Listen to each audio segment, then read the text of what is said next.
it working? Let's see if it works. Alright, we should be live. Alright, we should be live.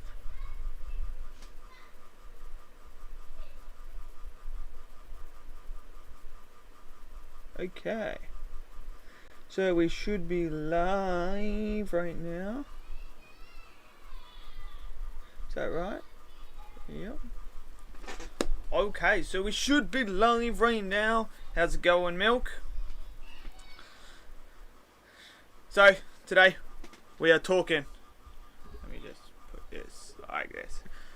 So today we will be talking full spoilers of The Batman. Full spoilers, so if you guys haven't seen The Batman and you don't want to be spoiled, this is probably not the discussion for you guys, because there's going to be absolute anything and everything goes when we're talking about The Batman in this discussion. So probably go watch it and then come back. But if you guys have watched it and you're here, I want to hear your thoughts on this movie, and I want to have a discussion with you guys, what was good, what was bad, and I'm super excited for it. So I'll tell you guys my overall general thoughts.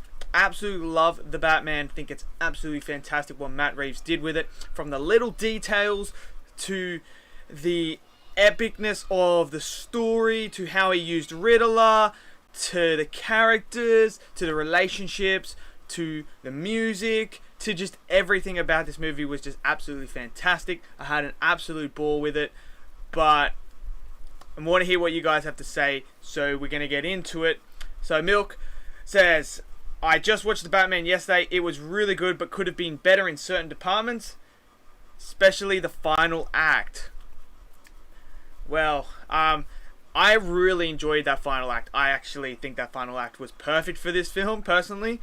But I have heard a lot of people say that the final act did fall for them in the movie as well. A lot of people had problems with that final act. For me, I think what made the final act so good was Gotham City itself became a character in that moment. And with that, we saw that Batman was also going to be fighting Gotham in that final act. But what really did it for me was the character arc of Batman in that moment. When the Riddler minion guy comes up to him and says, I am vengeance. And Batman starts to realize, shit, this isn't good. This isn't what I wanted for this city. And then when he's down there in the water and he's reaching out and they're all scared of him, that's the moment where he realized he had been instilling fear into the city itself and using his rage to become this symbol. But he realized in that moment that that's not what this city needed. This city needs hope, not fear.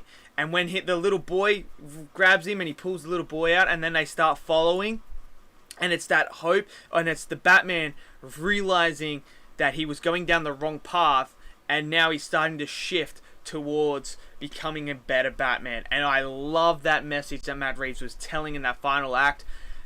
I did get choked up at that, because I was just like, dude, that's Batman right there. That's Batman right there. Hope. It was so incredible what Matt Reeves done, and I liked how he used the Gotham City as the villains of that final battle, because you couldn't really have the Riddler go toe to toe with Batman, because you just can't physically stand up to Batman. But I thought that was fantastic, that final act. The flooding stuff, yeah, okay, I mean I get that, but I wasn't a big fan of the whole flooding thing, but it is what it is. But overall, I really enjoyed that final act quite a lot, and that transition of the Batman character and his arc coming around full circle. It was absolutely fantastic. I just loved that so much. As for Batman himself, I really like Batman in this movie quite a lot. And what I like is that we didn't see much of Bruce Wayne, but we saw 80% of Batman. And I like that, because what I've been seeing a lot of people say stuff like Robert Pattinson's Batman's not that good. I've been hearing that a lot, like, oh, his Batman's not that good, it's not Batman. But this is year 2 Batman, and they don't like his Bruce Wayne either. And what I like what Matt Reeves did with this Batman is, because of having 80% Batman in this movie and only like 20% of Bruce Wayne, it's showing that Batman hasn't quite grasped the understanding of the mask that Bruce Wayne is for him. Because we all know, if you know Batman, Batman is the actual person. That's the character, is Batman. Bruce Wayne is the mask that he puts on during the day so that no one can understand and see who he really is. And that's what I like about what Matt Reeves did here, is he hasn't mastered that mask yet of Bruce Wayne. And you can see that, and Alfred even mentions it to him, I can't get you out, so I've got to bring them here. And I like that whole idea of Batman trying to understand how can he relate Bruce Wayne to him as well, rather than just being the Batman all the time. And I like that about it. And that's what Matt Reeves understood as well, is that this isn't a polished Batman. This is him in year 2. He's still trying to learn everything. He's not seasoned. And I wanted that in my Batman. I've always wanted to see a year 2 Batman, year 1 Batman, something with an unpolished Batman that is dark and gritty. That's all I've ever wanted. We've always had this polished Batman. Even the Nolan trilogies, even when he becomes Batman in Batman Begins for the first time, he's had 7 years of training. Like, he has seen the world. This Batman hasn't. Pattinson has not seen the outside world. He has only known Gotham, and he has just started, and that's what I like about it. Milk says, I really like the casting of this film. Every actor felt as if they belonged as that character. I couldn't think of a single actor who was miscast. The casting was incredible as well. I 100% agree with that. 100%. I think they just absolutely nailed it with that. Jeffrey Wright as Jim Gordon. He was absolutely fantastic. And that whole relationship that he has with Batman is so good. And I like how they're working together already. They're like a yin-yang. They work together. One's in the shadows, one's a police officer. And I like how they work. I thought Jeffrey Wright was absolutely outstanding as Jim Gordon. And I'm so excited. I actually think him and Robert Pattinson's Batman, they might have the best chemistry and the best relationship when it comes to Jim Gordon and Batman. I mean, obviously you got Bale and Gary Oldman there as well, who are absolutely incredible as well. So to have them on that level as well is incredible. Zoe Kravitz, I thought, was really good as Catwoman as well. She brought that whole vibe of Catwoman, like this sexy, sleek, young woman, but you know she's going to kick your ass. And that's what she does. She kicks ass in this movie as well, which I thought was absolutely fantastic. She didn't feel out of place. I'm glad that Matt Reeves didn't push that love story between Catwoman and Batman and make it the focal point. It's just kind of just a little bit of seasoning there that could potentially happen later on. But that made sense. Alfred, I want to see more Alfred. I want to see Andy Serkis in that Alfred role. But from what I've seen so far, I really, really enjoyed him. It's going to be a top order to beat Michael Caine as Alfred, because he's like my favorite Alfred. But I'm really excited to see Andy Serkis do that. I think Penguin, Colin Farrell, we didn't even know it was Colin Farrell. Penguin was great. Falcone was great. I was a bit struck when I saw the casting for Falcone. I was kind of like, I mean, he's done some really good stuff before, but he's kind of gone down the comedic route. Is that going to work? But it did. It paid off. I think Paul Dano as Riddler was just a perfect choice. Absolutely perfect choice. That was absolutely incredible. Milk says, Robert Pattinson was a phenomenal Bruce Wayne / Batman. My only issue was that he did not receive enough screen time as Bruce Wayne. The scenes that we did get Bruce was incredible. Yeah, I think Matt Reeves did that on purpose. As I said, I think it's because he hasn't mastered the mask of Bruce Wayne yet. I think moving forward now, we're going to see a bit more of Bruce Wayne. But what I like is especially the funeral scene, Bruce didn't have much dialogue, but the facial expressions and the demeanor spoke volumes. 100%. That's what I was about to say that too, Milk. Is what Matt Reeves did so well when he was Bruce Wayne was he didn't need to speak to convey he was broken, to convey that he was hurting on the inside. It was just the facial expressions and the stare that Robert Pattinson did. At the funeral scene when he sees the kid and he's just staring and holding that gaze, you can see when he's holding that gaze for that long that this guy is broken. He ain't normal. He is, on the inside, he is absolutely being torn apart. And that's what I absolutely love about it. How's it going, J Fighter? Sorry, it took me a while. Now that's all good, man. That's all good. But I absolutely loved that whole moment when Bruce is just staring at that kid, because you just absolutely feel the emotion. And to do that with no dialogue is very, very hard. But Robert Pattinson nailed that, and Matt Reeves absolutely brilliant. Pattinson was phenomenal, and also loved Jeffrey Wright. Dude, those two were so good. I'm so excited to see their chemistry moving forward now. I mean, they were just absolutely fantastic. He can relate to that kid. He can, and that's what I love as well. Is as he's looking at that kid, he's been in that situation, and he feels that pain. And when he sees that, it brings those memories back up. And it just, the way that Pattinson just absolutely nails it with the facial expressions without saying a single word is absolutely phenomenal. Going alright aside from my second families I nearly killed last night. Oh, dude, I heard, yeah, when you were saying that, I was like, dude, oh man, I don't know how you didn't say anything. I would have just, even on my second viewing, I would have just lost it. I would have just said, just go away. But I'm telling you right now, this movie pushes PG-13 to the absolute limit. There is no way I'm taking my kids to see this. It is borderline. If I said it in my review, if this wasn't called The Batman and it was called something else, this would be MAR. Easily, because it's very, very dark. Milk says, for instance, at the beginning crime scene when Batman and the kid stare at each other because Batman can emphasize with the loss. Yep, and that's what Matt Reeves understands, and the way he was able to deliver that was absolutely fantastic. I love that Pattinson never says anything to the kid, but we all know what he's feeling for him, 100%. And to nail that with no dialogue, as I've said, is very, very hard. I've only ever seen that done in like A Quiet Place and stuff like that. Like, to be able to nail that and get that whole feeling of what Bruce is feeling is just absolutely brilliant. Generally, the worst theater experience of my life, man. That really sucks that happened. Dude, when the Riddler had the rat going to eat Savard's face, that was so unexpected and twisted. Funny thing is, when we're sitting there in the theater, Kylie says when the first one happens, and then that one happens, she turns to me and she goes, "This is a bit like Saw." And then when the second time it happened, she's like, "Dude, this is like freaking Saw." And it was very twisted like Saw, where you had the traps.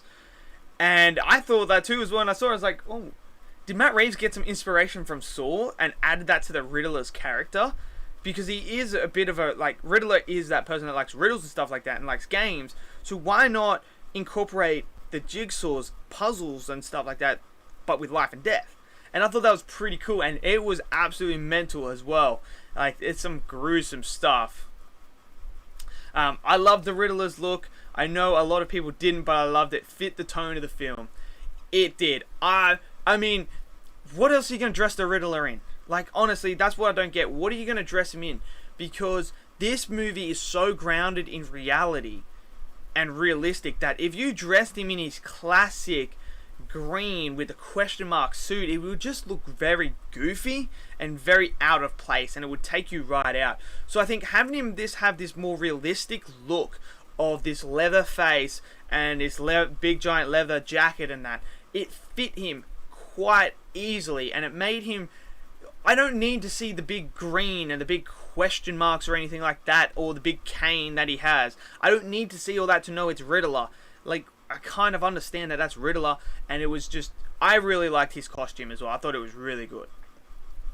I always knew that Pattinson was going to nail Wayne. People who judged him due to Twilight were full of, prejudgment. Exactly. the people that said Pattinson was not going to be a good Batman or good Bruce Wayne and just isn't a good actor are the people that only ever seen him in Twilight. They have not seen any of his other films. If they watched him in all his other films, they would know how good Robert Pattinson is as an actor and would have known that he's going to absolutely nail this. And when you have Matt Reeves directing, you can't fail, and they didn't fail.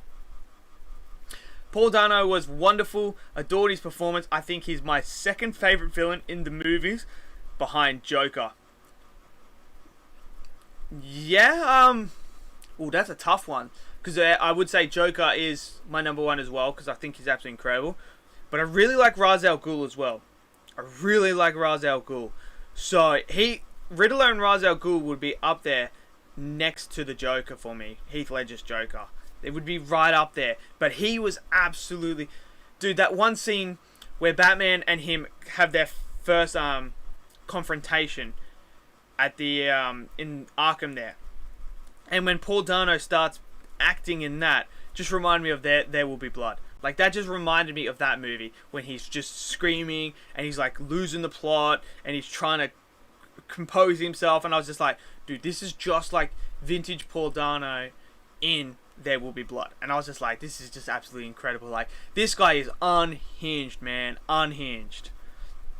Pattinson is honestly a great actor. Watch him in anything that isn't Twilight, like, good time. Exactly. He is absolutely incredible. He's a really good actor. I just wish people would go and watch that. The soundtrack was pretty good. That Nevada song was a good pick, and the track that was playing as Batman was walking to Penguin's overturned car was cool. Was cool. Dude, the soundtrack is absolutely incredible.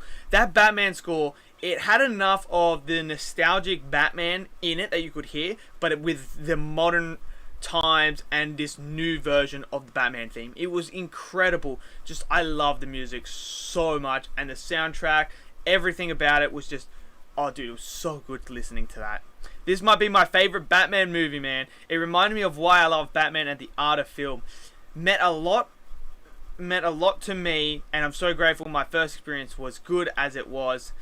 It's funny, the first time I saw it, it was one of the best theater experiences of my life, and the second was the worst. Dude, yeah, I know, dude, I am going to have a Batman ranking coming out tomorrow of all the movies, so stay tuned for that. See where the Batman, does it top The Dark Knight, does it top Batman Begins, or is it in the middle? So I will be doing that, so get ready for that as well. So yeah, I also like the soundtrack that played while Bruce was talking to Alfred in the hospital. Dude, the Bruce and Alfred scene in the hospital was so good. That scene, I almost cried in as well, because here is this broken Bruce who's just found out that his dad is not this perfect human being that was portrayed. He actually had things happen and someone died because of him, and he went to Falcone, the person that he despises. And then so he goes in, and Alfred knew this, and when he's talking to Alfred and he says, "You lied to me, Alfred." And what I just love is when Alfred is telling Bruce, like, I was the only one there for you, and I didn't know how to raise a kid. Like, I didn't know what I was doing. And that to me was just insane, and you could just see that Bruce was accepting that, like, this is what Alfred had to do. Alfred had to lie about this. He had to protect Bruce at all costs, no matter what it would cost him later on in the future. It was for for his good that he wouldn't find out about this. And that whole scene, and when they're holding hands, and Bruce accepts that he was the father that he had. Like, Alfred is his father, basically. He raised him. And I love it when Andy Serkis is like, I can teach you to fight, but I don't know how to be a dad. Like, I don't know. And I just thought that was so incredibly powerful. And the way that then he forgave Alfred for lying to him and then accepted it. And it just said to him, man, like, you're my family and we have each other no matter what, was just absolutely fucking brilliant. It was brilliant. I'll rank them after I make a video on the movie. Riddler's theme was wonderful as well, dude. The whole soundtrack was absolutely brilliant. It's just perfect, man. John Toretto, dude, what a legend. Absolutely legend. Falcone was really good. Penguin was unrecognizable. I know, man. I know. And I guess now, J5, I've got to ask the question. Are you excited for this Gotham show now? Because I'm pretty sure Penguin's going to be one of the big focuses in that show as well. And it's Matt Reeves. So I want to know, are you excited for this Gotham show now that they're going to do as well? I really want to know. I actually love the third act. I know a lot of people didn't, but I strongly disagree. I love the third act too, and the whole meaning of turning from fear to hope, and Gotham coming back as like a character was absolutely brilliant. The part in which Batman comes to the realization that I am vengeance was the best part of the final act. He inspired his enemies whilst instilling fear within the city. My issue was the flooding, and I didn't feel as if Riddler was soundly beaten. See, okay, the flooding, I agree. I think they could have done something different with rather than the flooding. I agree with that part. As for the Riddler wasn't soundly beaten, that's what I like about this film. Is Batman didn't get a 100% win here. The Riddler won as well. They both won. And that's what I like about this, is that it wasn't a complete victory by Batman. This was his movie where he struggled and he just couldn't save everyone. And I think that's great for his character growth moving forward. Now, he's always going to remember this moment where the Riddler outclassed him and outplayed him and was able to do huge damage to the city. Now he has to counteract that and go, well, I can't allow that to happen again. I've got to be on top of my game. And I love that about that. I understand why some people would want him to beat the Riddler completely, but I like the story of him not getting a complete victory. I really like that. That was really, really good. I enjoyed that personally and got a lot out of it. Yeah, I'm more excited for the Gotham PD, Gotham City PD. I'm still a little intrigued, but I trust Matt. Yeah, dude. From what I've heard, Penguin's going to play a big part in that, and I really, really like that because Penguin was really good in this, and I want to see more of him as well. I really do. Yeah, I can see that from that point of view. Matt Reeves took risk and tried something new. Dude, what Matt Reeves did is basically he got the Batman. He got that IP. He looked at it and gone, how can I make something original from this IP that has been done multiple times and make it my own? Give them something different. And to make it a very crime thriller detective side where we're not focusing on Batman's physical abilities like we've seen in all the movies, but we are going down this crime thriller and using his mind and his investigation skills, and he's being a detective, and having the Riddler as this person in the shadows testing him constantly was just absolutely brilliant. Absolutely brilliant. And it was fresh, it was refreshing, it was something new, and it was something we'd never seen in Batman before. And having it in year 2 just gave him that ability to have an unpolished Batman, so he wasn't always perfect. And that's what I like about it. It's absolutely brilliant.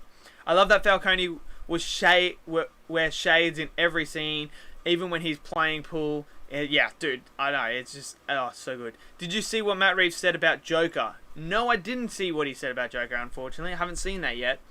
But, let's talk about that. When that first happened, and he started talking to the Riddler in Arkham, I really thought it was Two-Face at first, and so did Kylie. Kylie was like, oh, that's Two-Face, because it looked like half of his face was messed up, and he had like the spiky hair. So you're kind of thinking, okay, so that's Two-Face then. But then I was thinking to myself, hold on, wait a second. Harvey Dent hasn't come in yet. And I think if they were going to bring Two-Face in, you would have Harvey Dent first, and you'd do the fall of Harvey Dent into Two-Face. Because then that gives you that whole character arc, and makes you care about that character, and then when he falls, you feel that. That's exactly what Nolan did as well with Harvey Dent, where he fell and became Two-Face. And you felt that throughout the whole movie. Like, this guy's the hope. He's the next one to step in so Bruce can step away from Batman. And Harvey Dent can do that. But when he falls, then it's a whole... everything turns to shit. And now they got to think on their feet. But as soon as he started laughing, that's when I knew. I was like, this is Joker. This is Joker. I was like, okay, so it's Joker. Joker's coming back. And then when they had the credits and it said, the guy from Eternals, Barry, I was like, okay, yep. It's Joker then. That's 100% Joker. Because I heard the rumors that he was cast as Joker, and that just confirmed it. So yeah, it looks like we're gonna get a Joker. Which, look, I always thought we were gonna get Joker in this. I'm just glad it's not connected to the Joaquin Phoenix Joker, because this one is set in the modern times. So Joaquin Phoenix Joker would be like 70, 80. So it would just be a complete mismatch. Colin Farrell was a really good pick. People had issues because he didn't have more screen time. I disagree because he wasn't the main antagonist. Exactly. That's what I like what Matt Reeves did as well. He felt like, what's it called? The Penguin, Falcone and all that, they were enough screen time, but where they connected. Everything connected, they all weaved in with each other without having to overtake the focus of Batman and Riddler, which is what I like. And we're going to get more Penguin. We're going to get way more Penguin, so I don't see it as too big of an issue. He said that his idea for Joker is he has had a genetic disorder forcing him to smile constantly, and it drives him insane. There's also a deleted scene with Joker and Batman. Dude, I need to find that then. I need to find that. But I'm intrigued to see what Matt Reeves can do with Joker. I really am intrigued. I kind of felt as if that scene was with the mysterious figure in the prison with Riddler was sort of unnecessary. The way I saw that was, that felt like an after credit scene in the movie, because there is no after credit scene. So I felt like Matt Reeves just put it in there rather than having it as an after credit scene, because that's what it felt like when you're teasing a character like that. It kind of feels like an after credit scene, but it was just attached to the movie, which I'm fine with. Teasing the next one. I'm super excited for it, man. I can't wait. I can't wait to see what this Joker's going to do to this Batman. I cannot wait. I'm still iffy on Barry. Second time around, I've decided I like his voice, but I'm still not on board with his laugh. I just want his Joker to be something different from Heath, from Joaquin Phoenix, from Jack Nicholson. I just want his Joker to be his Joker. I want it to be unique and something different. So I don't mind his laugh. It's not as bad as Jared Leto's laugh was in Suicide Squad. I mean, that was pretty bad. Imagine Patterson fighting an elderly Joaquin Phoenix. Yeah, that wouldn't even be close. Barry's wearing some prosthetics in that cameo, I believe, too. Yeah, so it's going to be interesting. I want to see what he looks like. I really want to see what he looks like. I like how Riddler has a following and acts like a YouTuber with a, hey guys, I'll be gone for a while. This community has meant so much to me. Dude, I like that aspect as well. This is what I mean by Matt Reeves. The little details like that he throws in just elevate this movie so much for me. Why wouldn't he? He's in this time. Why would he not create a following? Because remember, the Riddler is trying... See, what I like about the Riddler so much is he thinks he's the hero of the story too. He thinks he's the hero because he is just there bringing out the dirt of all the people who are supposedly the good guys and exposing the truth behind that. Exposing what everyone has doing. What the DA is doing behind, what the commissioner is doing behind closed doors. And he really feels like the hero.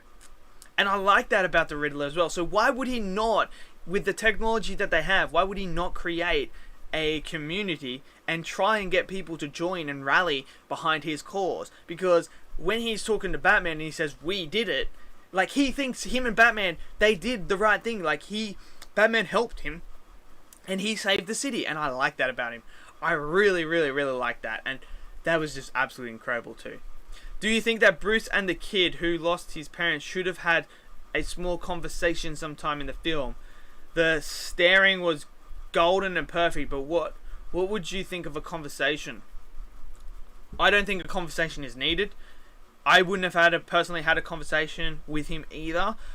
I think having him just stare, and because think about it, how many times have you had something happen to you and then you see that happen and you just stare? You don't say anything, you just stare, and you just start to feel that emotion of that particular moment in your life. Like, I don't know how the conversation would go because it's a little kid, so it's hard to have that conversation. Like, what does he say? It's alright, man, I've been there. You're going to be okay. Like, it just, that doesn't work. Like, I don't think that would work personally. I started chuckling, but then it got so unsettling with how he talked to them, and it was a nice look on how insane he was. Yeah, it's just, and that's what makes him such a great villain, is like, he thinks he's, it's just so good. I think the scene of Bruce saying he's scared to lose someone again is foreshadowing someone dying in either the next one or the third one. I'm putting my money on Selena, maybe Alfred, one of them is dead.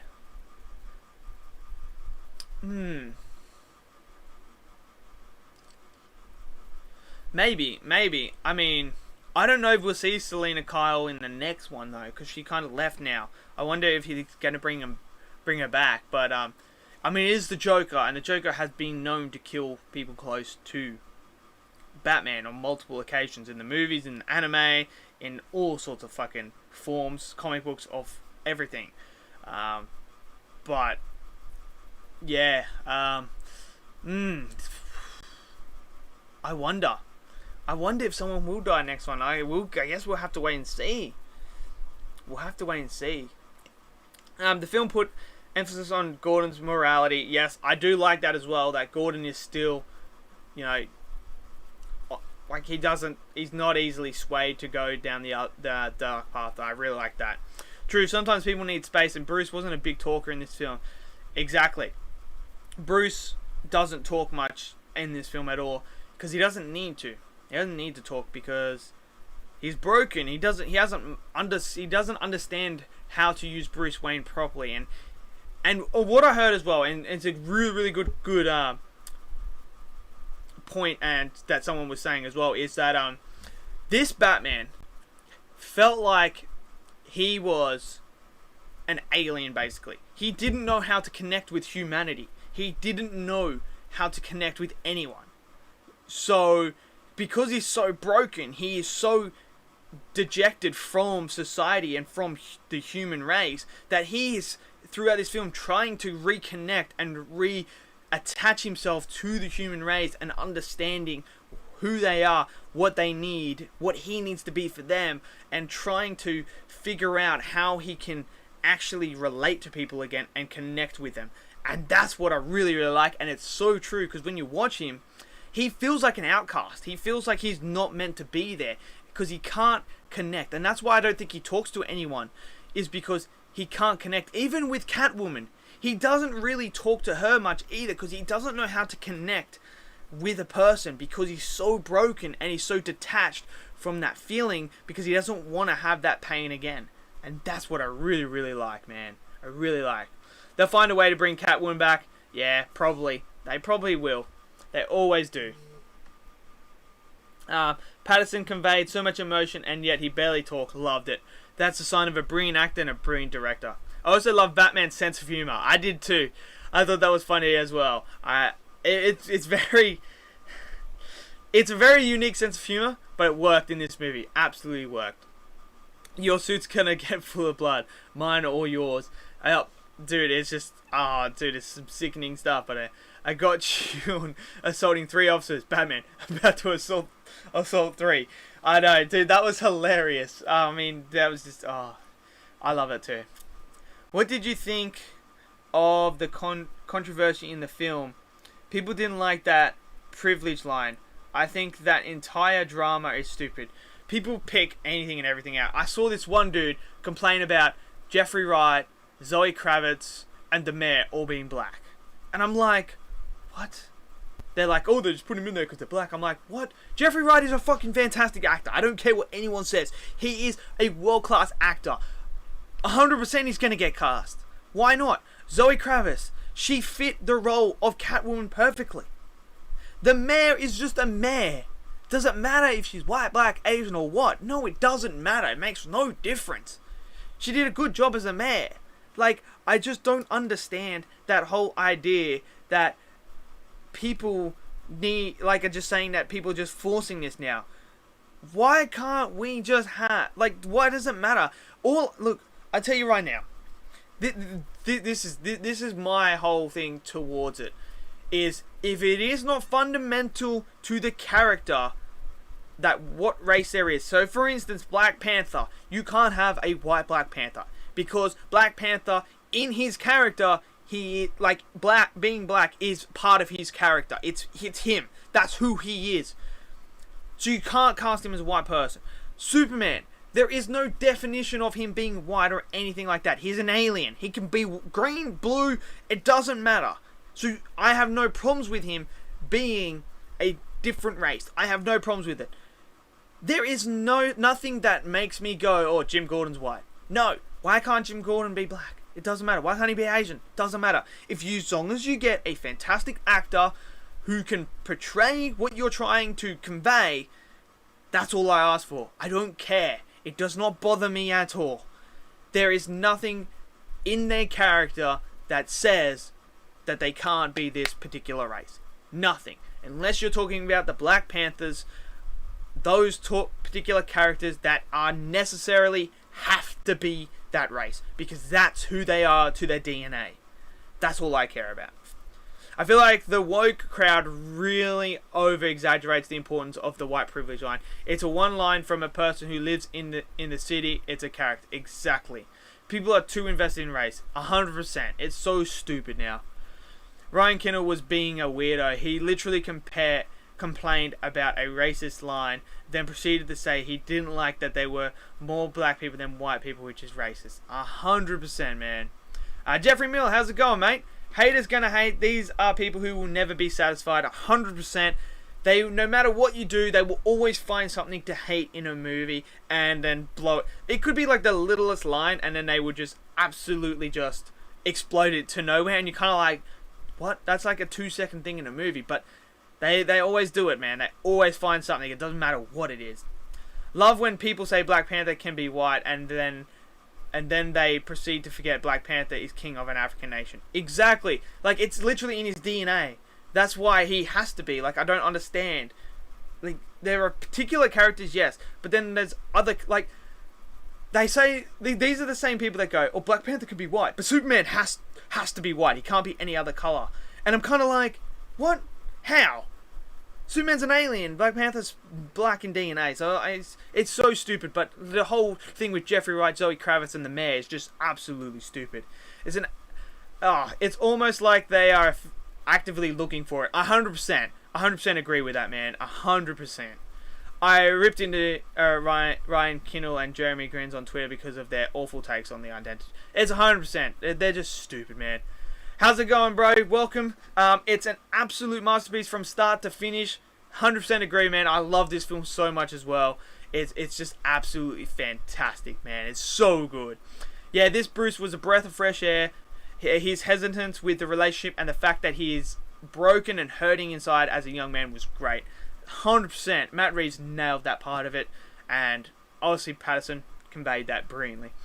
Jeffrey says, I love the film, by the way. Dude, I love it too, man. Absolutely.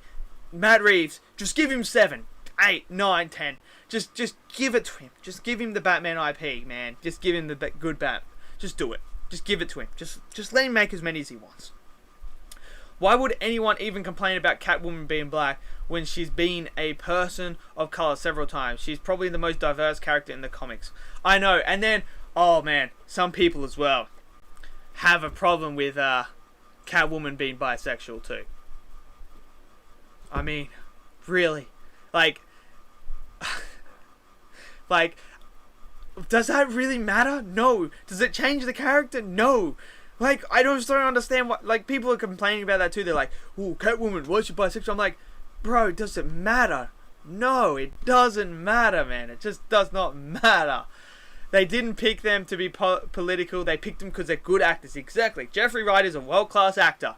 You pick him because he's good. Zoe Kravitz is a great actress, and she fit the role of Catwoman. Why not? I hope Harley Quinn appears in the sequel. That'll be interesting. I wonder about Harley Quinn, whether she'll come in here or not, because Margot Robbie is so beloved as Harley Quinn, and does such an incredible job as Harley Quinn. Like, she is literally Harley Quinn. It's going to be so interesting to see who they cast as Harley Quinn if they do bring her into this, and how they portray her. That's going to be interesting. I'm very intrigued to see that, because imagine if it was Joker, Harley Quinn, and Catwoman and Batman. wouldn't be a bad 2v2. Wouldn't It'd be pretty cool to see and pretty cool to watch. I'm interested to see how they bring her in and what they use. So yeah, that's very, very interesting. I wonder. It's sad because I used to like Jeremy and Ryan like a few years ago. I didn't agree with their politics, but it never mattered to me. However, they're showing their true colors now. They are the most hypocritical people. Catwoman has been bisexual for several years. 100%, man. 100%. Not joking. That's not something this movie introduced. That's pulling from the comics. I know. People are just... Yeah, they're just idiots, man. I was over-prepared about the 3 hours lull. Didn't drink or buy popcorn. Sat through it. Dude, I sat through it as well. And to be honest, I can understand why some people would say this movie's too long. 100%, I could see why people would say that. For me personally, though, I didn't feel the runtime. I felt like I was just invested the whole entire time, running, and just ran through it like that, and it just breezed by for me. But what I would say is I understand why some people would think it's long, because when Batman and the Riddler do have their confrontation, there's still like 40 minutes to go. So once that happens, you kind of feel like the tension is gone now of this whole like crime thriller. The tension's gone because the killer's there. They've got Riddler. So I understand why some people would think, oh, okay, now the movie's about to end, and they got that 40 minutes there. I understand why some people would start to feel it. I 100% get that. So yeah. We need Tweedledee and Tweedledum in the next film, or maybe Batmite. Batmite might come in the next film. Who knows? Who knows what Matt Reeves gonna do? 3 hours went by. Yeah, I didn't feel it. I didn't feel that either. But what I also want to mention is the little details that Matt Reeves has. How good was it to see him use the eye contacts as like cameras? That's just brilliant. That is brilliant thinking, because that makes total sense to why Batman's able to see everything. And that would make so much more sense for him to be able to notice little things, go back to his lair and have a look through the footage and see what he can find. That was brilliant. And yeah, I just thought that was incredible as well. Like, it's just those little, and the eyeshadow around Bruce's eyes was just brilliant, and it worked. It was just, J-Fo, I think Hush is coming. We haven't seen Hush in live action. Maybe the Riddler could be Hush. What do you think about that, J-Fighter? Maybe the Riddler's Hush. Maybe that's why Hush is coming. But we haven't seen Hush in live action. I wouldn't mind to see Hush in live action. I think that'd be pretty cool. That Batmobile entrance was insane. Dude, that entrance of the Batmobile is like, I would have to say, the best entrance of a vehicle ever in a film. It'd be up there with like some of the greats. It was just so epic, and the sound design of that just reminded me of Ford v Ferrari. Like, the sound was just incredible. I was just sitting there, and when it revved, I was just like, oh my god, this just sounds so good. And then that whole chase sequence with Penguin was incredible. Absolutely incredible, the way it was shot, just everything about it. And I just, oh dude, it was just so good, man, so good. Paul Dano deserves all the praise along with the cast, and the scene at the end with Batman asking Riddler, what have you done, was absolute chief's kiss. Dude, Paul Dano was insane, and that whole scene with Batman just reminded me of the movie There Will Be Blood, where he has that confrontation with Daniel Day-Lewis, and just, it was phenomenal, man. It was phenomenal, man. It was so good, so good. The eyeshadow and the fact that he took notes was a cool detail. Yep, those little details, absolutely brilliant, and it makes total sense. And I like how he had the eyeshadow on all the time. It was brilliant. I appreciate that the director used classical music like Beethoven, because I'm a classical student. Dude, Matt Reeves just feels like he just ticked the box for everyone for this film. Like, it's just so good, man. He's just so good at what he did, and the music choices were brilliant. The themes, just everything, just absolutely brilliant, man. I'm glad that you got a lot out of it as well with that whole classical musical stuff and that. I love that you got a lot out of that. I saw a lot of Easter eggs to him. Hush's dad in this world was a reporter Thomas Wayne indirectly had killed. There you go. Why not? Why not? Bring him in. I would love to see Hush come in. That would probably be like my top 3 storylines I want to see a Batman is. Obviously, the number 1 is the death of the family. I really want to see that and brought back into live action. I really want that. But Hush is up there definitely as well. Like he had a journal. Yes, exactly. He's writing in the journal as well. He's like writing the dates, writing down, recording everything. I like that as well. It's these little details that Matt Reeves does that just makes me love this movie even more. And that's why I think you need to see this multiple times so you can pick up on those little details. That's absolutely brilliant. Best Batmobile chase sequence maybe ever, tied with a chase from Batman Begins for me. Dude. Love when Riddler creepily sings. Yeah, poor Dano nailed that. Like, he's just so creepy. But that Batmobile chase was so freaking good. Man, it was just incredible. I just loved it. And what I love as well is this shows that Matt Reeves really cares about Batman and really cared about the end product.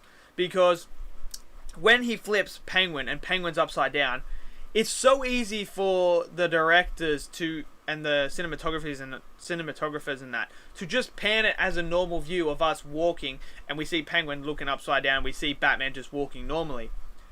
But what he decided to do was shoot it from Penguin's point of view, which added that extra fear to it. So when you're watching and you're upside down and you're seeing it from Penguin's point of view, as Batman is walking towards you with the fire in the background, and he's upside down, and he crouches down and he just looks at you, and you're like, bro, you're fucked. You are fucked, man. This guy is not here to mess around. Just absolutely fantastic. So good.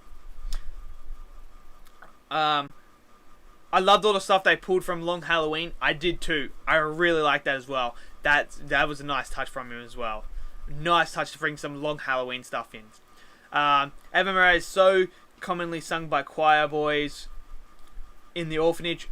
It suits perfectly. 100% agree with that, man, Jeffrey. 100% agree. That's brilliant. That's a brilliant pickup. That is a brilliant pickup, man. That's some good trivia right there. So it did fit perfectly with that whole thing. Vals, the GOAT, Batman over No Way Home. I would take the Batman over No Way Home. As much as I love No Way Home as well, I just love this Batman movie. I think it's better. I do think it's better because this was everything I've wanted in a Batman movie, and I love it. I just love the Batman so much. So I would personally put it above No Way Home as well. I mean, well, I think this is like one of the best Batman movies of all time. So I think it's up there with The Dark Knight, Batman Begins. So, and I think they're some of the best comic book movies ever made. So of course I'm gonna have it over No Way Home as well. There's so much they pulled from Long Halloween, which is great because that's my favorite Batman comic. A lot of people like that one as well, and a lot of people have said that they really enjoyed that Long Halloween stuff as well. I'd probably enjoy this film even more if I watched it a second time. Films like this need a second watch sometimes, although I felt as if I interpreted most of the content in the first time around. Yeah, it's just, there's so many little details and little things and Easter eggs and stuff like that. I feel like watching it a second time, you're going to get more out of it, and you're going to probably love it more or hate it more, depending on your first viewing experience. The riddles and the cards that the Riddler left for Batman was funny and well thought out. 100% as well. I 100% agree with that. I really liked that and how he tied that all in with the cards and everything like that. And it just added that little bit of like, he's got to try and work it out and try and figure it out, which is absolutely brilliant. I like that literally everything with Falcone, beat for beat, is from Long Halloween. 100%. They nailed Falcone in here as well. They nailed him. Absolutely nailed him. I'd give this film a 9 out of 10. What about you? Ooh, well, I think The Dark Knight, Man of Steel, Joker, and Batman Begins are all masterpiece and all like 10s. So I would have to say this one, for me, at the moment, this is, for me, it's a 10 out of 10 because it's a perfect Batman film. It's a perfect Batman film. This is exactly what I wanted from a Batman film. Like, I have the only real criticism I have is the flood. That's it. I think they could have done something different than having the flood. But other than that, I liked everything about this film. So it's hard for me to not think that it's a 10. I do think it's the best film I've seen this year so far. I think it's everything I wanted. It's everything I wanted in a Batman film. So I'd have to give it very, very high. Jeffrey, I like them differently. No Way Home is a popcorn fun, but this is some serious theme and dark theme. I agree with that too. I really like No Way Home a lot. I really, really like No Way Home a lot. I think No Way Home was nostalgic for me. And it really, bringing Toby back, because he's the Spider-Man I grew up watching, and bringing Andrew back, who's my favorite Spider-Man, and like bringing all three of them together. I never ever thought I would ever see a Spider-Verse movie in live action. So that one was really, really like emotional, nostalgic, and awesome. It's a whole different type of vibe. Like, after watching No Way Home, I was very giddy and very like, this is fucking awesome, man. I need to see this again right now. Like, this was just, it was so fun. I was crying because it was so happy. Where the Batman, it's just everything I want in a Batman. And after watching it, I was more like, wow, that was incredible. So I agree with you too. They're very, very different. I like them in different tone because they're so tonally different. I like them in different ways, and they both give you something different. Like, I still think No Way Home, it's my favorite MCU movie, and it's my favorite Spider-Man movie, and it's up there as well because Spider-Man is one of my favorite characters. Is my second favorite character, with Batman as my two favorite comic book characters of all time. Like, I love them two the most. So I agree with you. Thumb drive, dude. That thumb drive one was, oh, dude, I didn't even think of that. Never thought of that. And when he did that, I was like, that's so clever. So clever. I give it a 10 out of 10. Yeah, I too. It's the same, Jay, but I agree with that. Vows, would you say this is better than Wolf of Wall Street or no?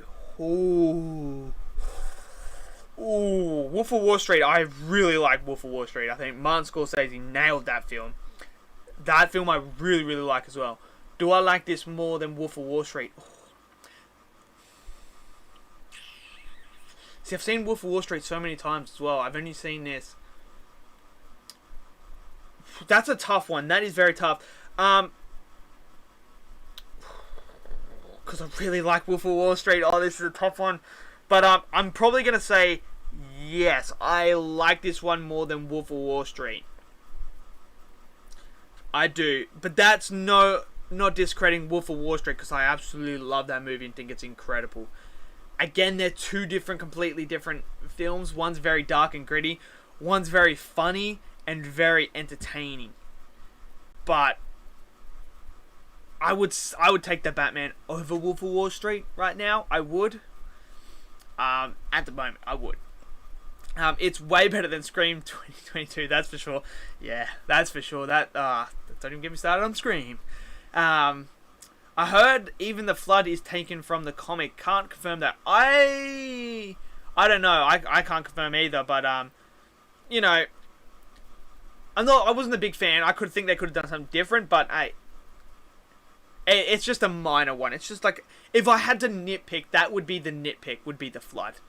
But it's not like a huge thing where I'm kind of like, nah. I hate it. I don't hate it. I just think they could have done something better. But it's just a nitpick. Can we talk about how Reeves nails suspense? The way he slowly watches and then kills the mayor and the interrogation scene. Dude. Matt Reeves nailed that as well, the tension. That's what I mean. The whole tension up until the Riddler's court is all there. And you're sitting there on the edge of your seat. Because you're trying to work it out in the process as well. You're like, is it him? Is it him? Is it him? Or is it Falcone? Is it Penguin? Who's behind this? Who is this? Who is that? And it's just brilliant. That's absolutely brilliant. And then you're trying to think, what relation does the Riddler have to Batman?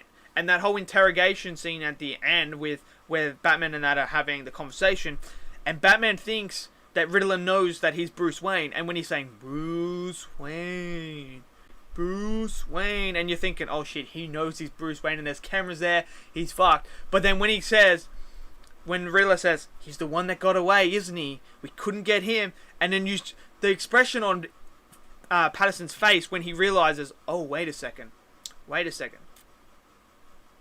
He doesn't know that I'm Bruce. And then you see the demeanor of the Batman switch. Because right there, he's just kind of sitting there like, fuck. He's found out who I am. This is it. this is it. Like, Batman's finished because they're all gonna know I'm Bruce Wayne, and this is gonna end right now. And then as soon as he realizes that, oh wait a second, it's not. He doesn't know who I am, and the demeanor changes, and that's when he starts to really question Riddler. It's brilliant, absolutely brilliant.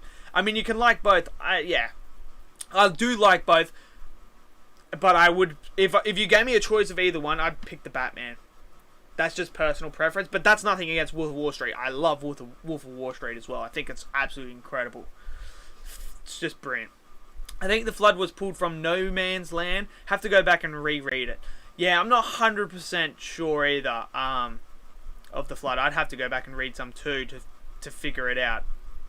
To be fair, The Flood contributed to the flare scene at the end. Yeah, it did as well, and it showed you. I actually originally on the trailer when you saw that, I thought it was just the bad guys following him, and like he was gonna have to fight him. But the fact that it was all the people, and he's like the beacon of hope and the beacon of light, leading them out of the darkness, was nice touch by Matt Reeves. Nice touch, and it's brilliant. It's really, really good to see that. Batman suit was incredible, dude. It's my favorite Batman suit. I have to say, it's my favorite Batman suit. Like, that suit is just so freaking good. It's so freaking good. So good. It looked incredible.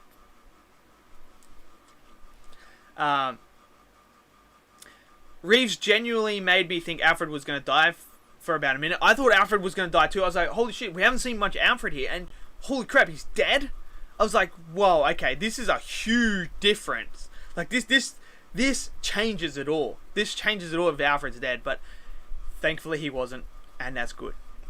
When Riddler keep repeating Bruce Wayne, I thought he said that ambiguously and he knew his identity. Yeah, I did too at first, but as soon as he said, as Jeffrey says as well, oh, I didn't even care that part. I thought the Riddler knew it was Bruce Wayne.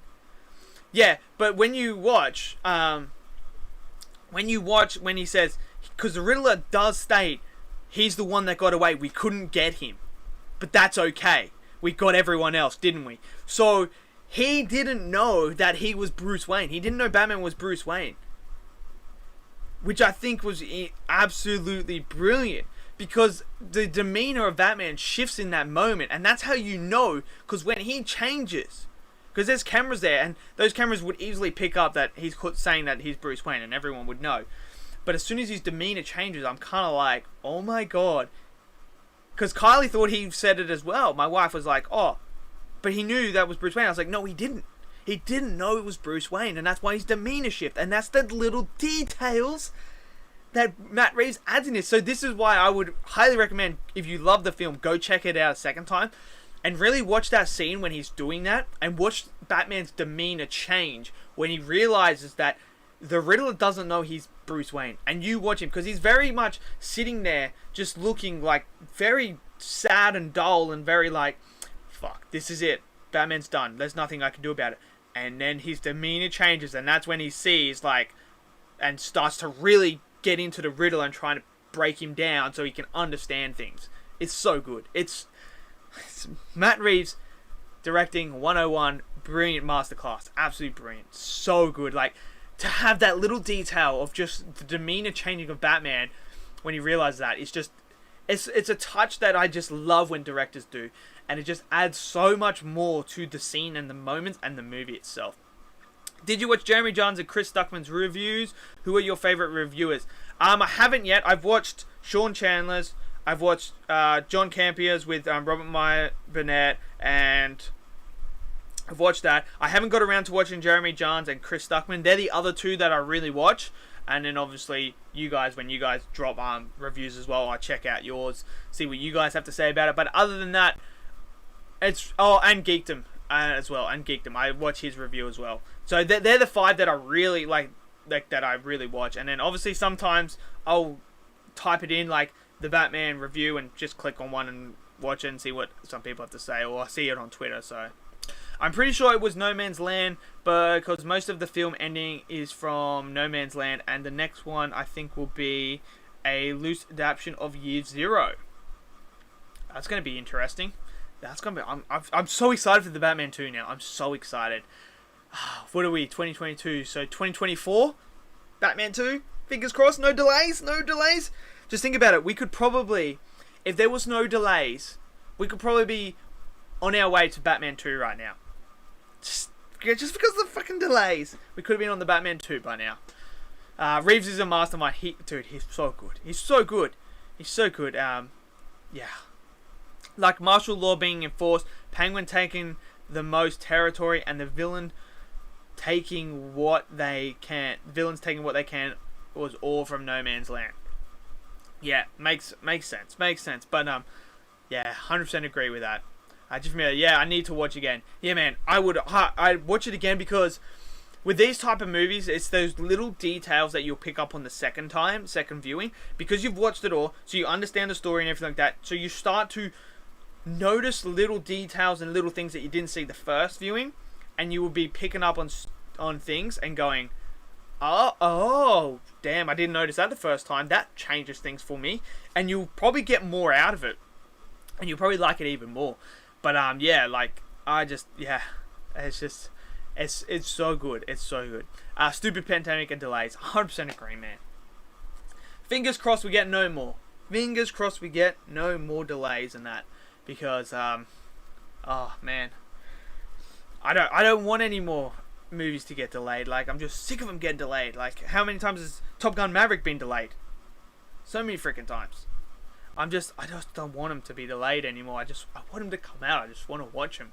But it looks like this year could be the year where everything starts to slowly go back to normal, and we start to get a nice pattern of movies coming out. So fingers crossed. But been waiting on this one for a long time.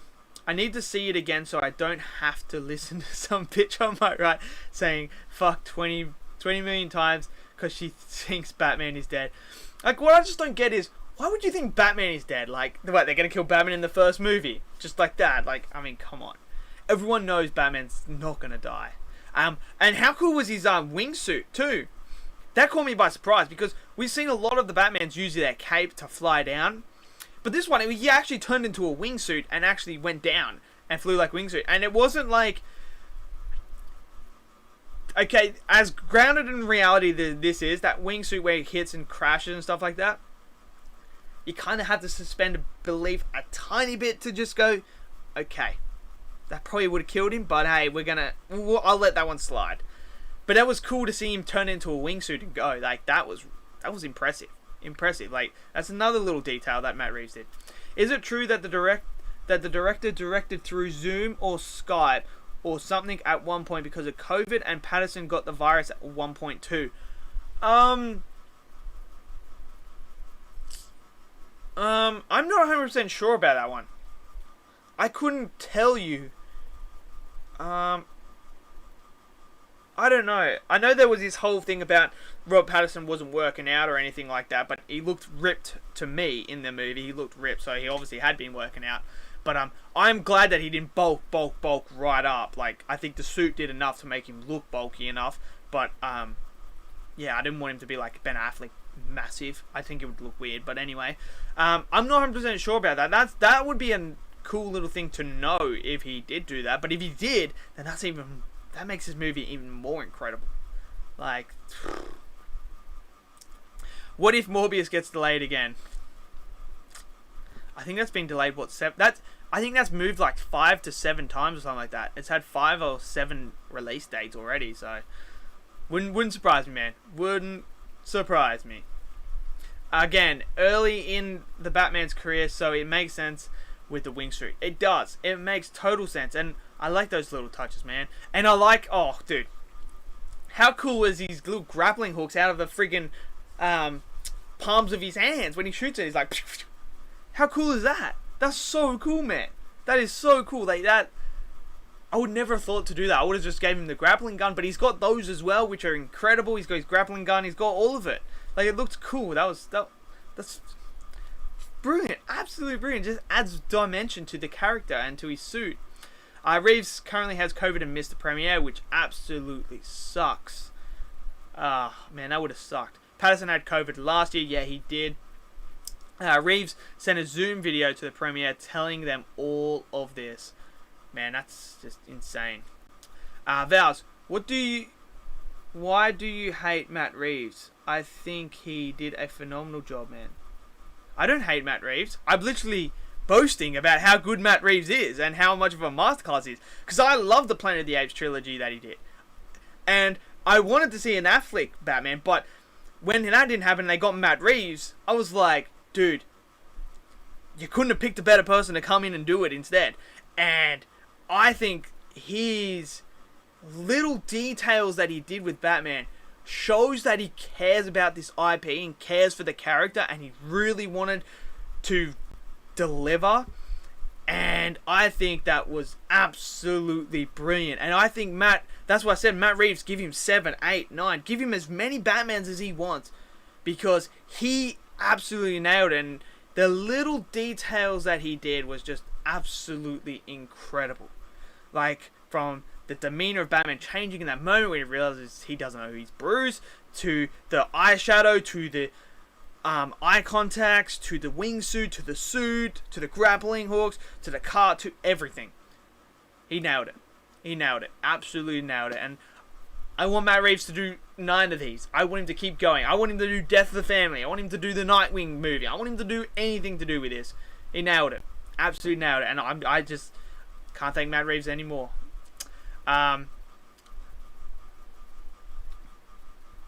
Leto will be in his 50s when the Morbius film finally comes out. Dude, is Leto 50? He doesn't look like he's 50. That's insane, man. That scene where the officers were shooting as he was going up with the grappling hook was cool. Dude, it was. Oh, but I mean, what scene? Whoa, where was he? Where's that scene where he's fighting and they're shooting him and it's like the strobe lights? It's like strobe lights and he's walking through and he's like punching them and beating them up. Fucking phenomenal, man. That was absolutely phenomenal. It looks so cool, man. Looks so cool. What do you think of the theory Batman used Venom as adrenaline at the end? Ooh. Did he use Venom? I don't think he did. I don't think he did. I think he just used adrenaline. Like, he just used a shot of it to whack him up. I think he would have had that. That's another detail. That's another little detail as well. That's another little detail that Matt Reeves added. Having adrenaline in his suit so that if he needed it in that situation, he could use it. Just to spark him up just for that final push. And I thought that was good. That was really, really good, man. Val says, imagine Angelina Jolie plays Poison Ivy for this universe. I don't think they're going to go down Poison Ivy because of how realistic this is, this universe. And I don't think Poison Ivy comes off as a realistic villain. It's like Mr. Freeze is so hard to do because you got to try and make him realistic. But Angelina Jolie would be a good one too. So I wouldn't mind that casting. Reeve should have the intellect property for I'll just give it to him. Like, let him do whatever he wants with Batman. Just let him do it. He knows what he's doing. Did you notice the final Riddler goon who says he was Vengeance is the guy we saw from the funeral complaining about the rich people? I did, and I thought again, that is a nice little touch and brings it full circle back to that person. I thought that was really good. And you could see that on Batman's face when he realizes who it is. He's like, oh shit. I was like, dude, man, that's freaking incredible. Like, that's, again, Matt Reeves absolutely nailed it. The Leto thing was a joke, even though he's like 48. He's only 2 years away from 50. The guy doesn't look like he's 50, man. He doesn't look like he's 50. He looks like he's like in his 30s. But that's insane. That scene was insane. The only lighting came from the automatic rifle, and it was awesome, dude. I know it was so good, and like it just adds. And I love it when he's walking through. Like, what I also love is that he what's it called?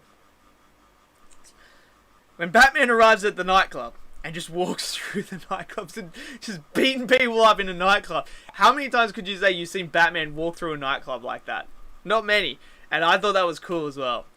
Didn't Reeves want to keep Superman and unrealistic stuff out of this universe for now? Yes. Because it's so grounded in reality, that stuff you kind of just go away. And it's just like, yeah. It just doesn't work with what you're trying to do with this Batman. It just wouldn't work. That's why I like that it's not connected to like DCEU or anything like that. Like, I don't mind these unrealistic superhero movies. They're cool and all that. But when you do a grounded one like this, I don't like mix and mashing them because then they just don't fit. And it just feels out of place. Imagine you casted as Robin. Would you accept because you don't have that much experience as an actor? 100%. I would. Look, you've got Matt Reeves as the director. If Matt Reeves come up to me and went, hey man, I'm going to cast you as Dick Grayson. I want you to come in and play Dick Grayson for me. 100% going to accept that, because even if I don't have acting experience, I know Matt Reeves. I trust Matt Reeves and his direction and what he's going to do. I mean, all we have to look at is what movie was I saying? There was a movie I was saying last year. Oh, okay. Peacemaker. Let's look at Peacemaker for instance. John Cena is not the greatest actor of all time. He's not that very good at acting. He's had some clunkers. He wasn't ready to be a lead actor or anything like that. But when you have a director like James Gunn, who knows what to do and knows how to get the best out of his talent, he directs them into their strengths. So he knows comedic timing is perfect for John Cena. He's very good at the comedic side. But getting him to do serious acting, he's not the strongest. But when he's doing Peacemaker and he's doing those serious scenes, with James Gunn by his side, telling him, helping him through, he actually looks really, really good. And I was very surprised at how good John Cena was in that. So I would trust Matt Reeves would be able to get the best out of me and know what to do with me and help me along that journey. And you've got to start somewhere. So I would take it. I would 100% take it. No question. Leto is one older than Joaquin Phoenix. There you go. There you go. Didn't know that. I did not know that. I would have picked it the other way around.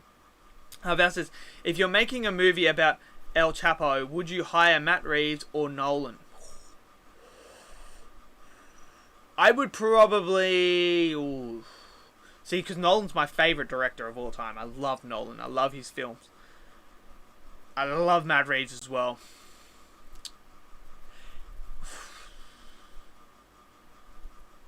I would probably say... I would take Matt Reeves for that one.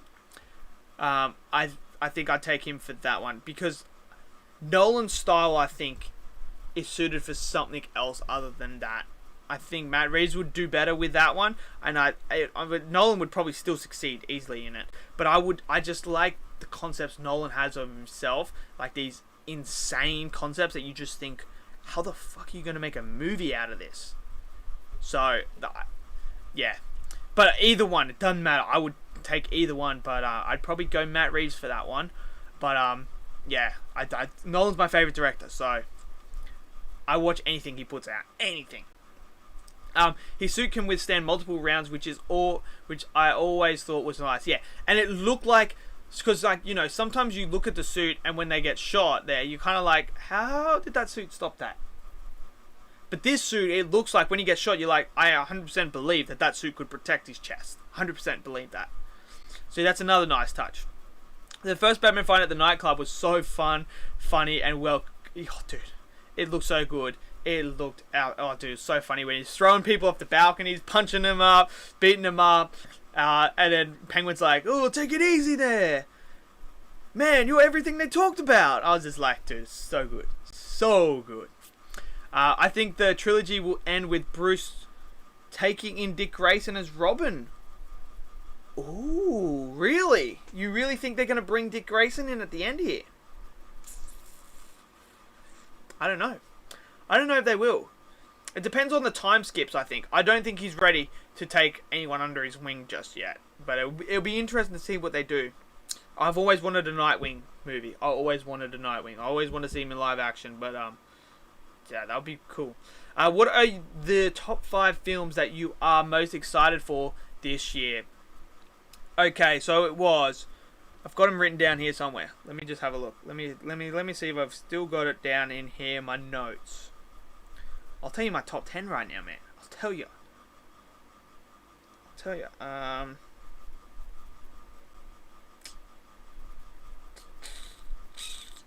Maybe not. Maybe not. Maybe I don't. No?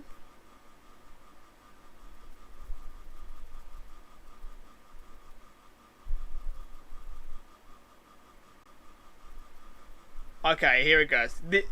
These were my. This is my top 10. I had the new Predator movie in at number 10 that I'm really excited for, even though the last Predator sucked. Then I had, I believe, Doctor Strange 2: Multiverse of Madness, because that had Moonfall, which I saw, which was a bit disappointing. At 7 was Sonic 2. I'm really excited for Sonic 2, and that's just around the corner. Number 6 was Knives Out 2, because I loved Knives Out 2. I love Knives Out, so I'm excited for what Rian Johnson's going to bring for that one.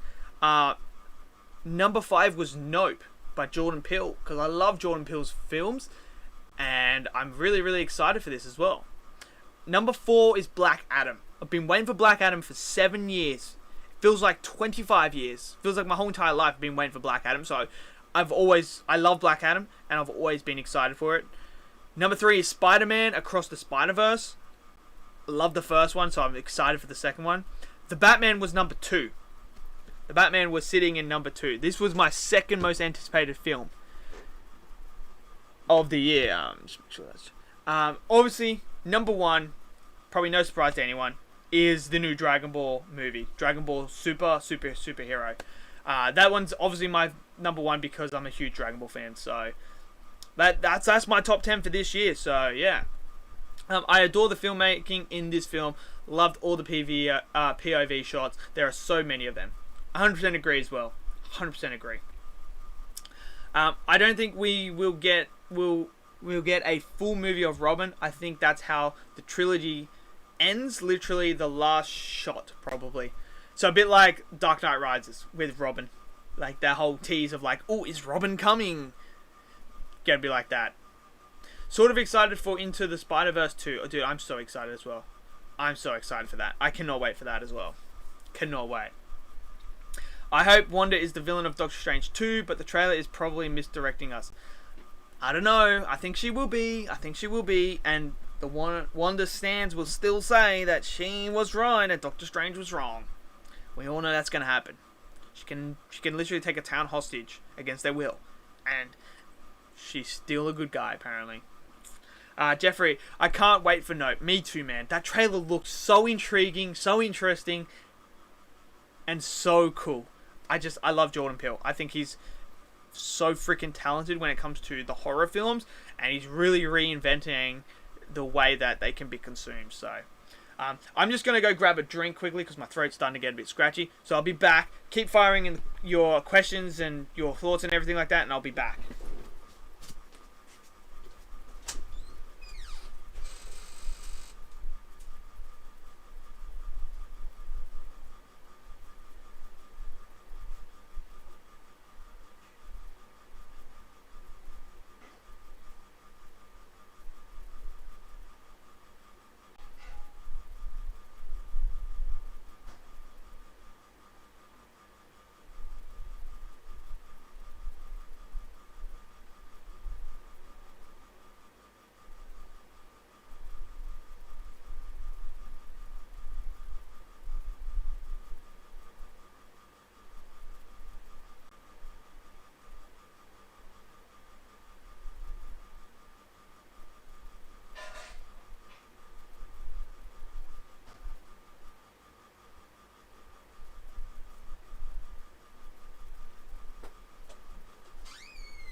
Alright, I am back.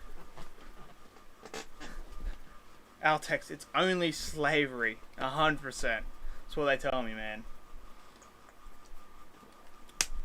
Wanda can do no wrong, apparently. Worked that one out. I don't know why, but she apparently she can't do anything wrong.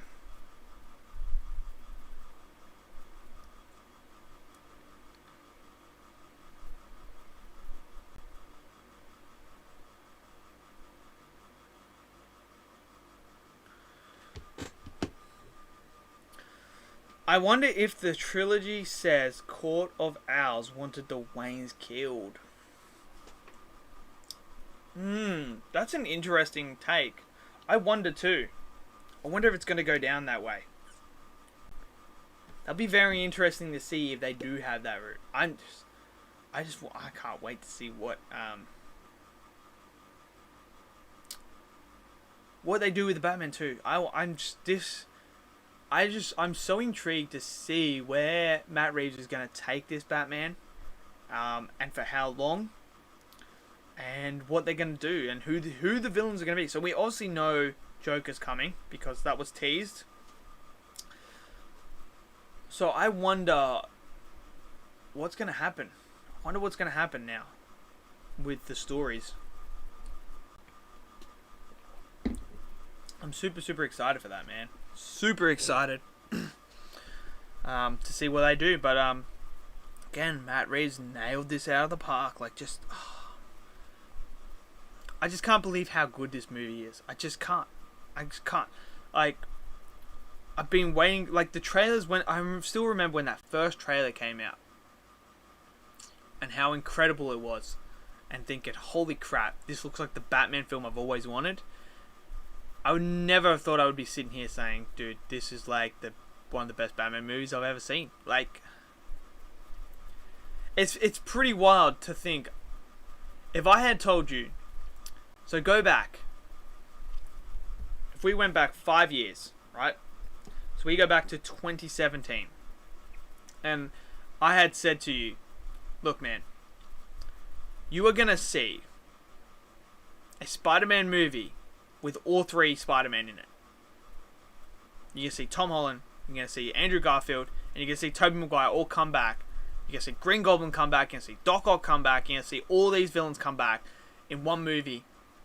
You'd be looking at me and going, okay, that's BS. And then if I said to you, look, man, you're going to get one of the best Batman films you've ever seen in your life. You're going to get this brilliant Batman film with Robert Pattinson as Batman, and the Riddler as the villain, and it's going to be absolutely incredible crime thriller. You would have gone, okay. And if I had said, dude, it's going to be up there with The Dark Knight as one of the best Batman films, you'd be like, alright, mate, now you're talking shit. You are talking shit. And yet, here we are. We've had both of them, and I'm kind of just sitting there like, what the fuck? Like, what a time to be alive. Like, how insane is that? We have these properties. That's incredible. It's absolutely incredible, man. I love the subversion of expectations in the movie. I know that term is ruined by The Last Jedi, but the way it misdirects Wood with the Alfred dying, Riddler knowing Bruce's identity, and the opening, making us, or at least think we are going to watch the Waynes die in the street again. Yeah, I knew that Matt Reeves wasn't going to do the death of the parents again, which I love that we didn't see that, because we know that story, we know how it goes. We don't need to see it again. I knew that was going to happen, so when that was happening at the start, I kind of figured, okay, he's not going to have the Waynes being killed. But if you're a casual person and you don't follow stories like Matt Reeves and what he's talking about, how he's not going to do that and stuff like that, you have no idea. So for them to sit there and go, oh my god, are we going to see the Waynes die again? And then next thing you know, nope, we don't.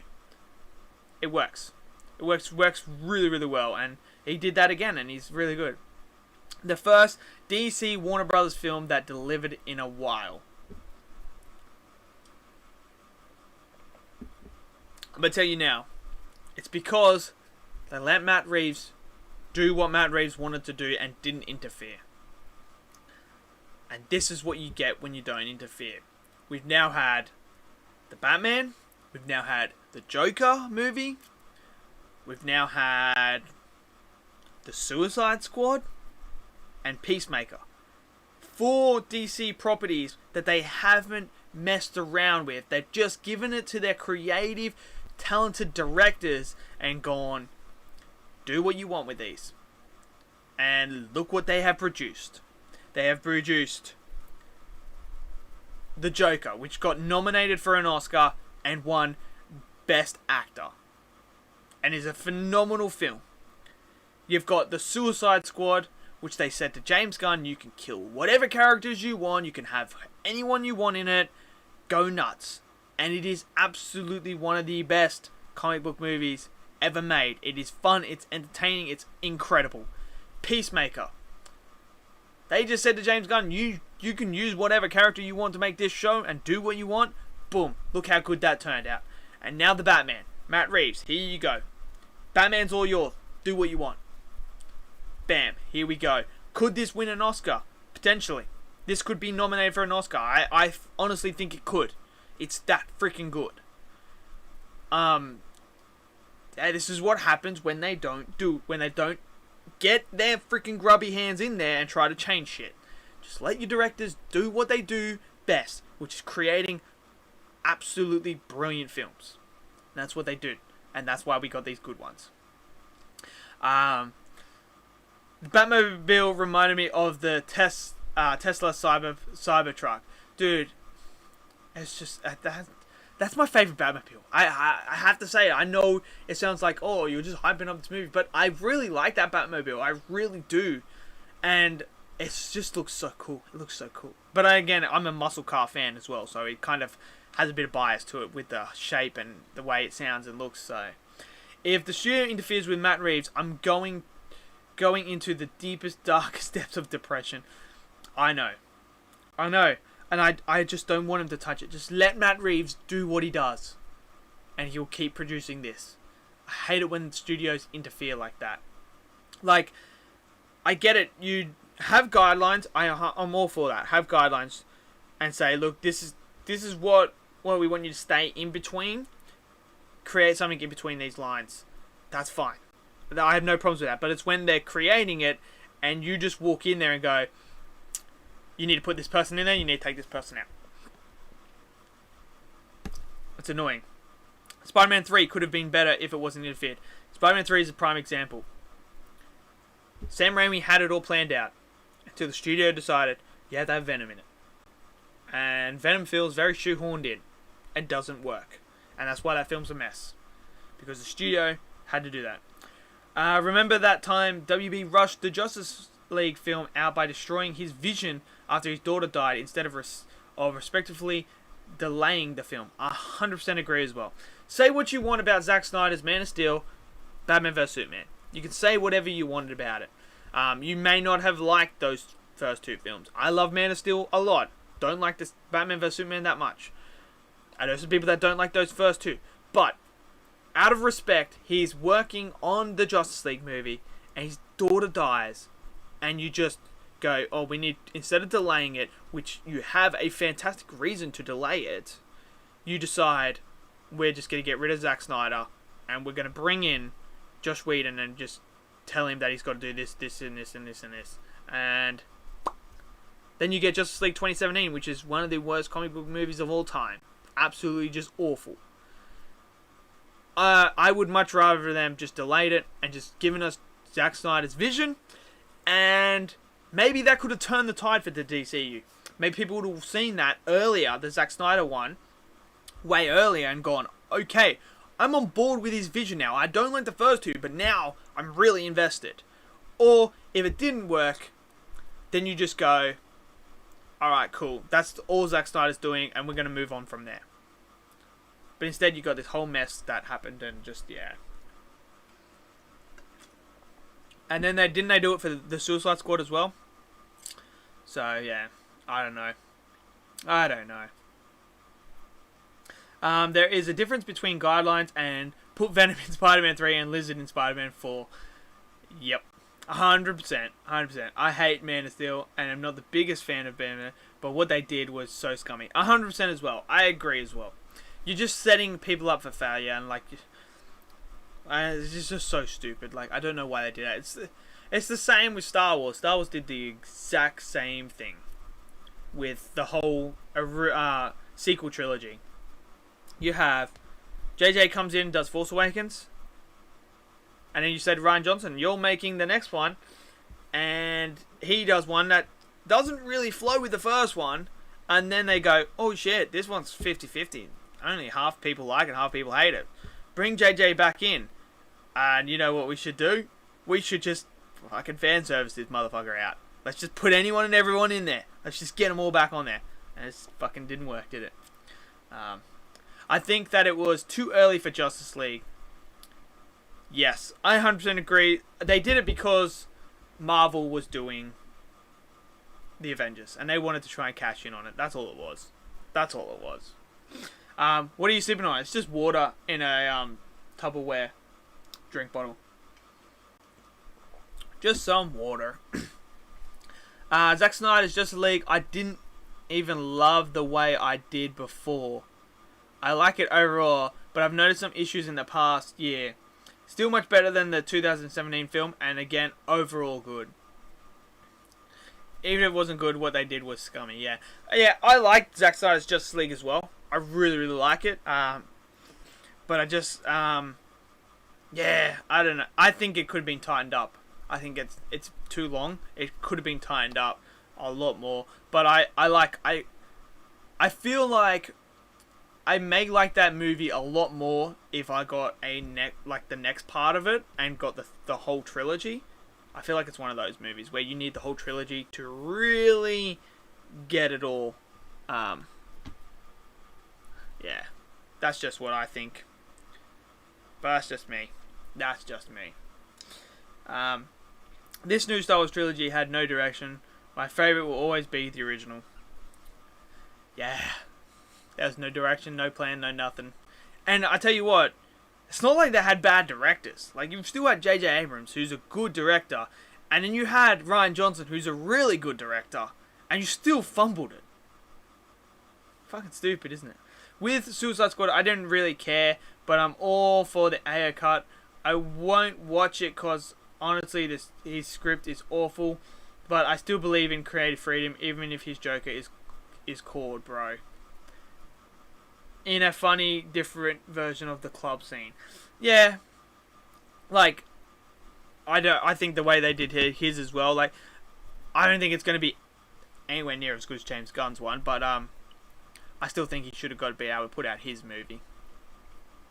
Marvel had a 10-year plan. Warner Brothers should have built their films up for their own Endgame/Infinity War type film. 100% agree as well. Like, I mean, people can say what they want about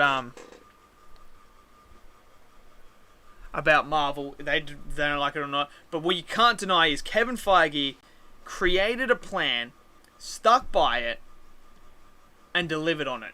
And now look at it. Now look at the MCU.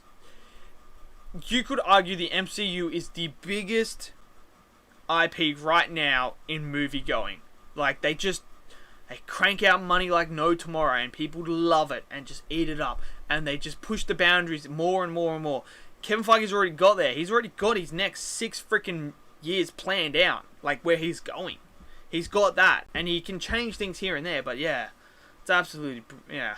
Like, Warner Brothers didn't understand that. They didn't understand that. The Force Awakens was good. Everything after that just brought it down. 100% agree. Force Awakens was a good start, and then let down by everything else. It was let down by everything else.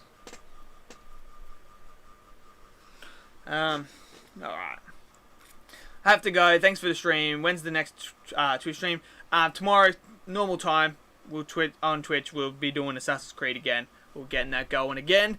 We'll start it. So hopefully I'll see you there. Milk, yeah, and we'll continue on our raids and try and finish Assassin's Creed. I'm looking at other games as well now, so yeah. I think that Warner Brothers is doing now what Warner Brothers is doing now is fine. Different solo films is what they're good at. The way to compete with Marvel is to be different and do the opposite. That way they don't copy Marvel. I agree. What I've always said is what DC should do is Marvel has this connected universe, right? All their movies connect. Which is cool and all. But over time you kind of want something different. And when Joker came out and it was a standalone film, not connected, how refreshing did that feel? That was something different. And it was like, oh, this is so good. And now we have the Batman that's not connected. How refreshing and how different does that feel? Sometimes you don't have to connect everything. Sometimes the best movies are the ones that are by themselves. And that's what I want to see more of. I want to see more standalone stories when it comes to superheroes. I don't have to have him all tied into Superman, into Batman, into Aquaman and stuff like that. Because, like, for instance, if this Batman was connected to the... Say this Batman was connected to the DCU, and Ben Affleck's Batman didn't exist.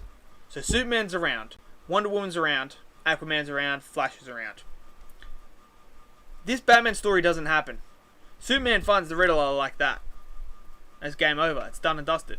And if this does happen, you're kind of sitting there like, where the fuck's Superman then? Where the fuck's Wonder Woman? Where the fuck's Aquaman? Where the fuck's Flash? They could all find this guy like that. But if it's standalone, these movies happen, which I like. Maybe restrain Patty Jenkins next time though. Man, it's just, I don't know, man. The whole fucking thing is so stupid. Yeah, I mean, it was weird choices what she did with Wonder Woman 84. Some weird choices that was made. I don't know why, but hey.